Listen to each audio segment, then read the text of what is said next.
Many thanks for joining us, dear viewers. This is Future Africa program. I will come on the mobile hosting this program. Have a beautiful time with us. Today, I have one guest from Zoom meeting from the United States of America. My guest today is Eugene Talford, a pan-africanist. Many thanks for joining me and welcome to this program. Thank you, Okaba. Okay, just to begin with, who is Eugene Talford? Please introduce yourself for audiences. Sure. My name is Eugene Talford. I am the president and CEO of two companies. One of the companies is ETC Logistics. We are a freight management company. We basically provide shipping services from the United States to Afro nations, which consist of the Caribbean, Central and South America, and also Africa. I also own and operate a oil palm plantation in Guyana, South America.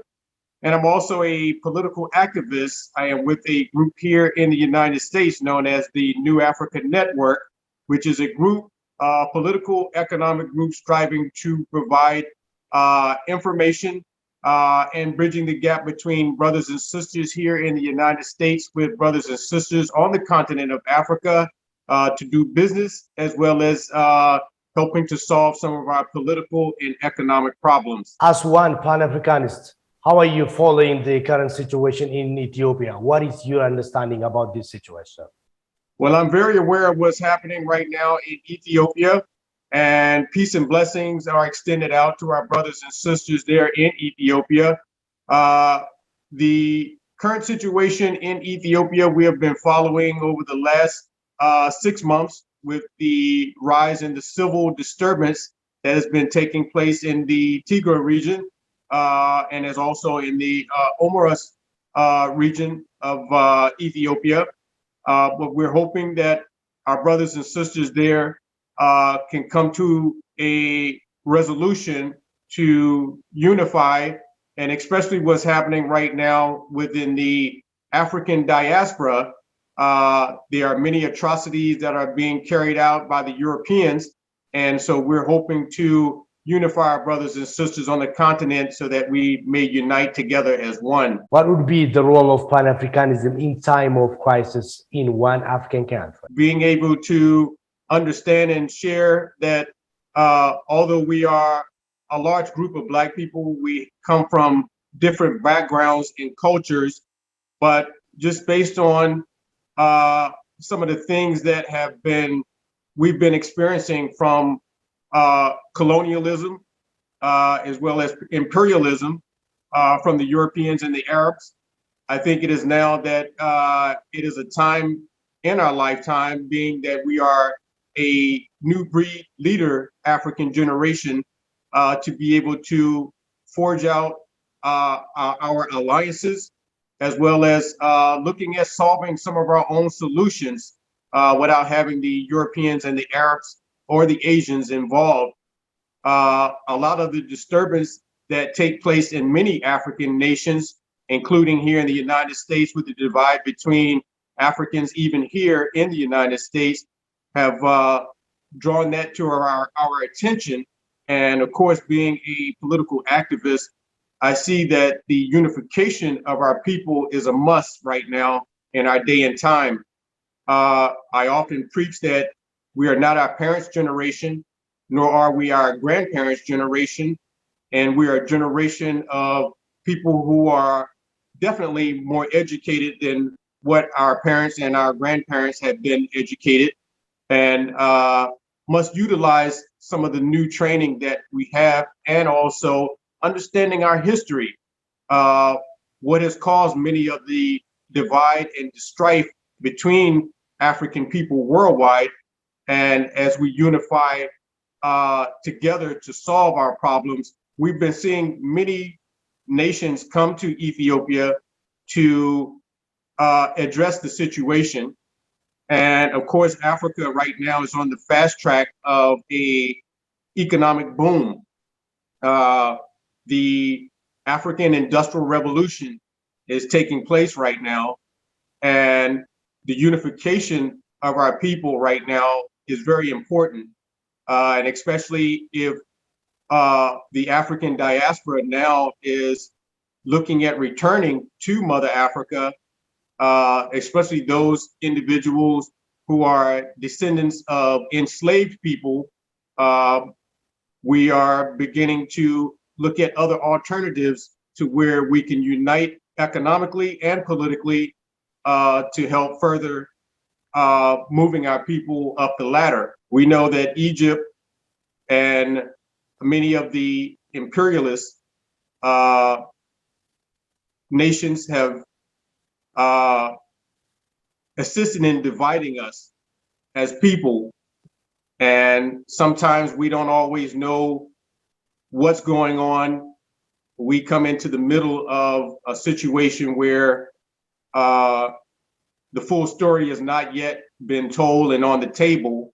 And I think one thing is for sure that we have to have constructive dialogue around our problems so that we can solve these problems as a collective people, a collective group of people. How can the government of Ethiopia, the legitimate government of Ethiopia, can negotiate with the tourist TPLF because they are waging their own country? Imperialists, the Europeans, Western society tends to miseducate our people. We have fallen in that trap many times, not just the Ethiopian people, but I'm African American, and the divide also comes with us between racism as well as the misunderstanding and miseducation of the Black man and the Black woman about who it is that we are as a people. And these things can be used to divide us a lot of times. So we want our brothers and sisters to know that we're with you guys in Ethiopia, and if we can assist in any kind of way to help bridge the gap between those brothers and sisters who are fighting against each other, and to come up with some types of solutions that we can help.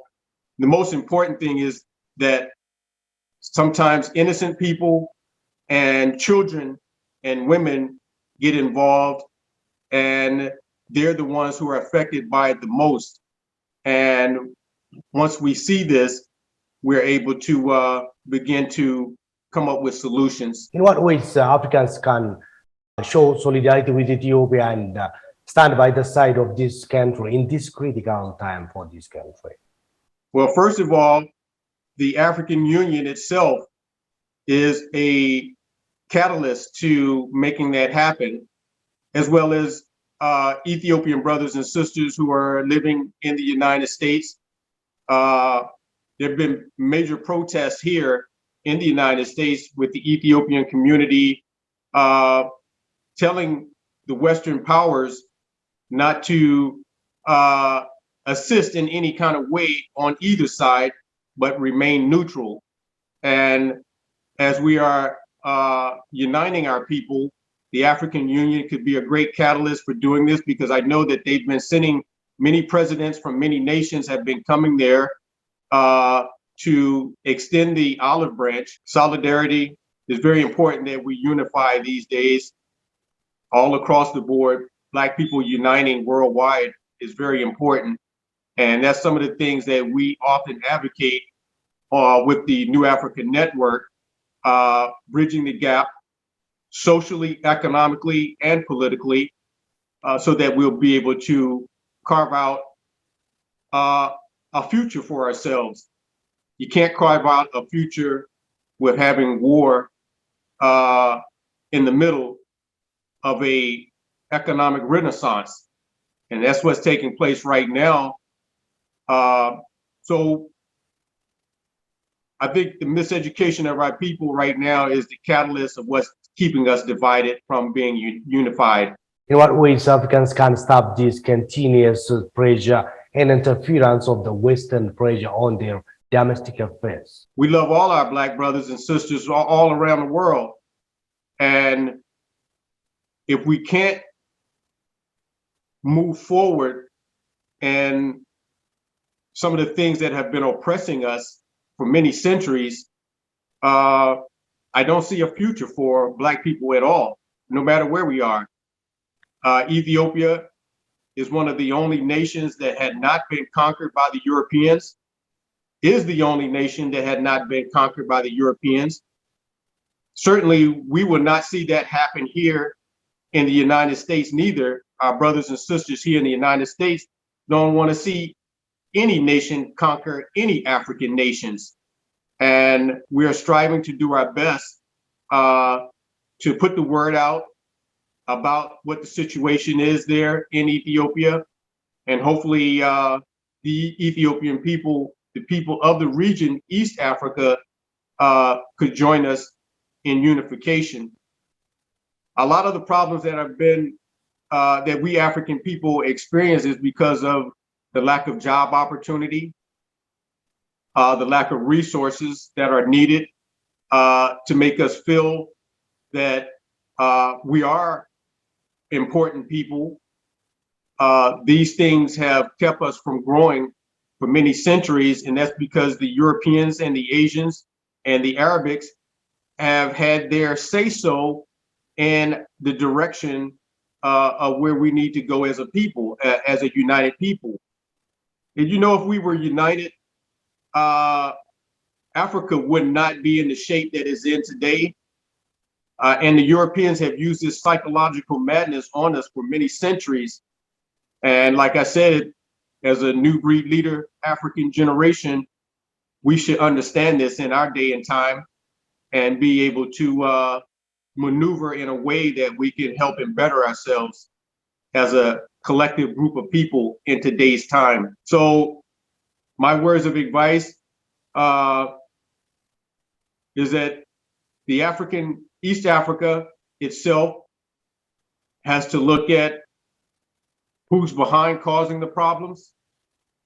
And sometimes it's not just us. I know we as Black people, we have our own issues amongst our race itself, but a lot of it has been because we've been miseducated about many things for a very long time, educationally, politically, and economically. So we must begin to look at new solutions that will help us in this time.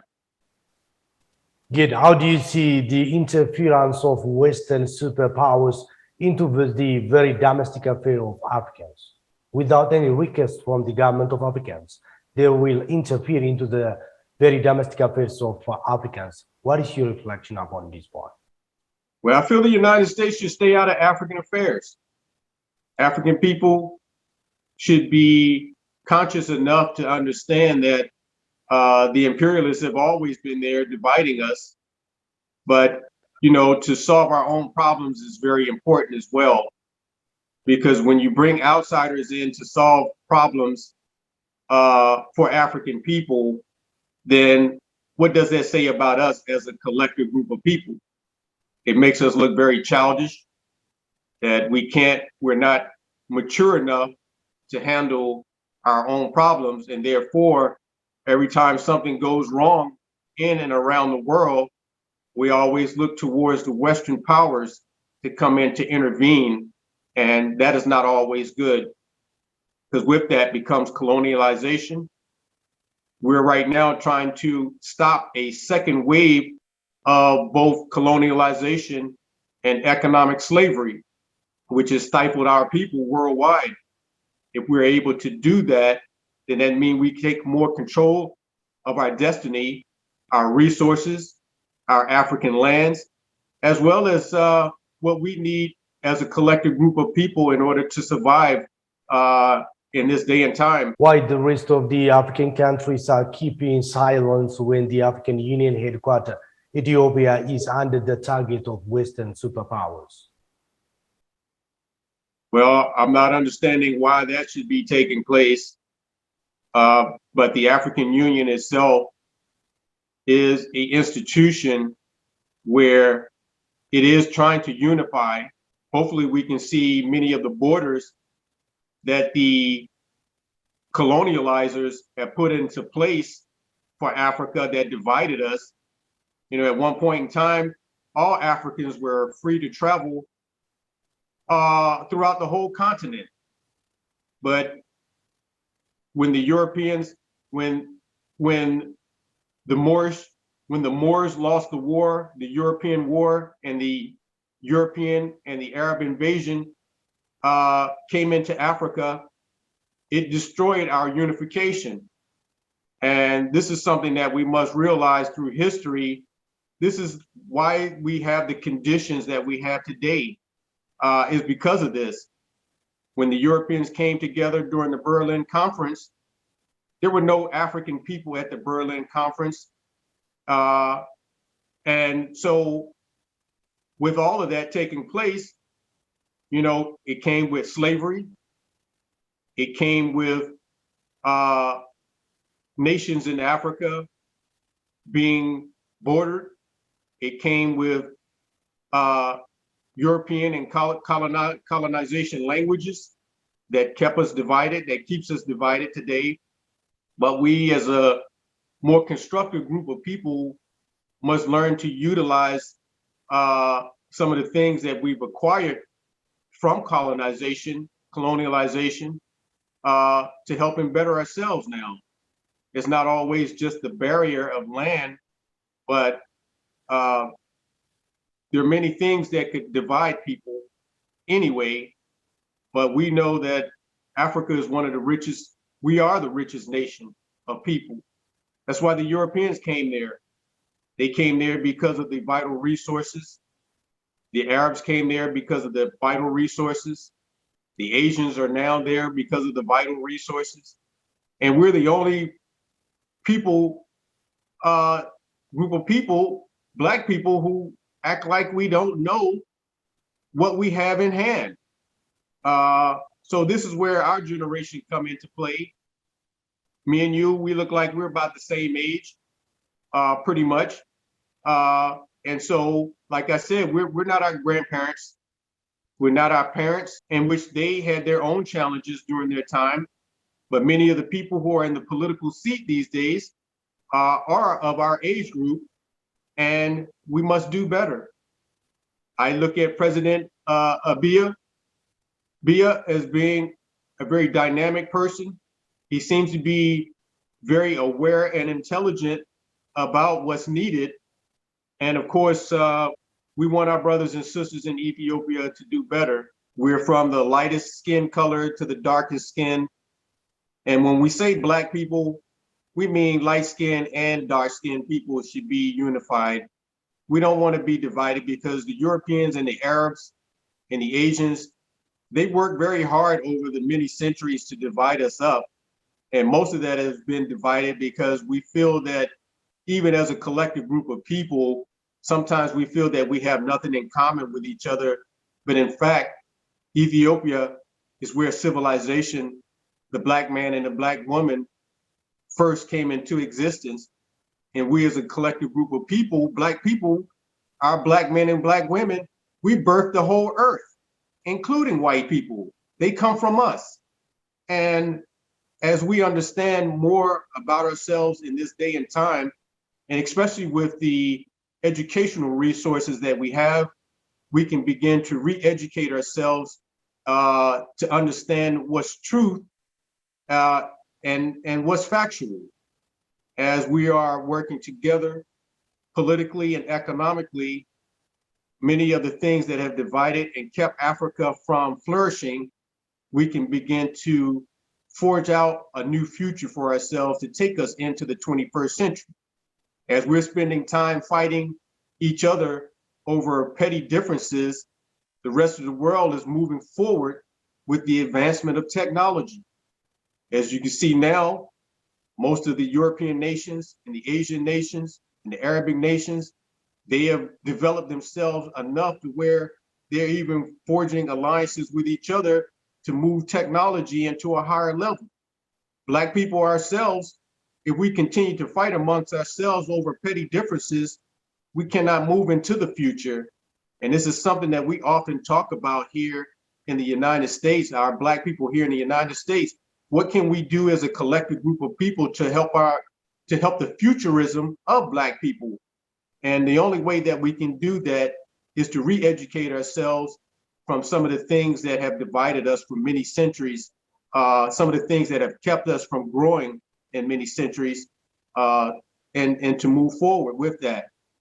But our brothers and sisters here in the United States, We understand that sometimes things happen, and we want to see our brothers and sisters in Ethiopia unite with one another so that we can get on with the African Industrial Revolution, which will most likely take care of many of our problems that we've been having for many centuries. The internal turning internally to help each other understand and solve problems is very important. In a nutshell, what should be the way forward for Africa and Africans in general? First of all, educating ourselves about what divided us from each other. We can no longer look at the concepts of tribalism that has divided us. No longer look at the concepts of language barriers that have divided us. We must educate ourselves with the tools that are necessary to help us economically. Right now, there are many people who are unemployed, many people who don't have jobs, and of course, you know, when there's nothing to do, our idle mind is the devil's workshop. That is a saying, African proverbs. Our idle mind is the devil's workshop, which means when there's nothing for people to see the future for themselves, then of course you will bring out the evil side of what man has. And that's something that we want to dispose of these days. We definitely don't want to see the same thing happen to Ethiopia, what happened to Syria some years ago. If you see how Syria is now, Syria was a very thriving country, nation. Now it is in ruins, and it may take many centuries to rebuild. And so Africa itself has been on the fast track for the Industrial Revolution. The African Economic and Industrial Revolution is taking place right now. So many of the nations have forged an alliance to do business with one another. And we definitely want to see Ethiopia continue on the right track so they can continue to move into the future. Mr. Eugene Talford, many thanks for your time. Thank you, brother. I appreciate the time being on your show. Peace and blessings to you and your family. Dear viewers, we highly appreciate your time. Many thanks for joining us. This will bring us to the end of this edition. I will come on the mobile hosting this program. Till the next edition, have a beautiful time.